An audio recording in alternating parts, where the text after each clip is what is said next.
বন্ধুরা আসসালামু আলাইকুম। আজ আমি দাঁড়িয়ে রয়েছি প্রায় 400 বছর পূর্বে মোগল আমলে নির্মিত একটি মসজিদ চান্দামারি মন্ডলপাড়া জামে মসজিদের সামনে। আজ পুরোটা সময় জুড়ে এই মসজিদটির সাথে আপনাদেরকে পরিচয় করে দেব। বাংলার ইতিহাস অত্যন্ত গৌরবোজ্জ্বল। অতীতে বিভিন্ন সময়ে এদেশে বিভিন্ন জনগোষ্ঠী শাসক গোষ্ঠী গড়ে তোলেন অসংখ্য ইমারত, নগর, প্রাসাদ, দুর্গ, মন্দির, মসজিদ, বিহার, স্তূপ ও সমাধিসৌধ। এসব ঐতিহ্যের অধিকাংশই কালের গর্ভে বিলীন হলেও উল্লেখযোগ্য অসংখ্য স্মৃতিচিহ্ন এদেশের আনাচে কানাচে আজও টিকে আছে, যা প্রত্নতাত্ত্বিক নিদর্শন হিসেবে পরিচিত।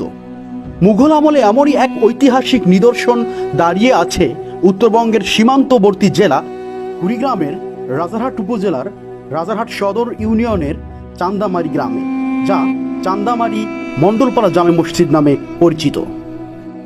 মসজিদটি ঠিক কত বছর পূর্বে নির্মিত এর কোনো সঠিক তথ্য পাওয়া না গেলেও নির্মাণ শৈলীতে সুলতানি আমলের শিল্প বৈশিষ্ট্য ও মোগল স্থাপত্য কলার সমন্বয় লক্ষ্য করে প্রত্নতত্ত্ববিদেরা ধারণা করেন এর নির্মাণকাল হবে আনুমানিক 1584 হতে 1680 খ্রিস্টাব্দের মধ্যবর্তী সময়ে।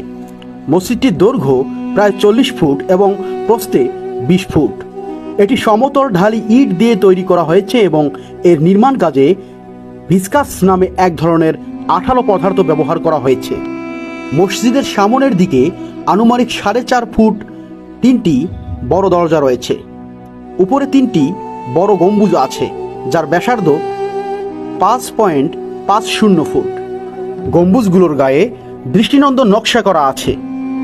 চার কোণে 4টি মাঝারি আকৃতির মিনার ও চারদিকে ঘিরে আছে আরও 16টি ছোট গম্বুজ। ভিতরের দিকে 3টি মেহরাব আছে।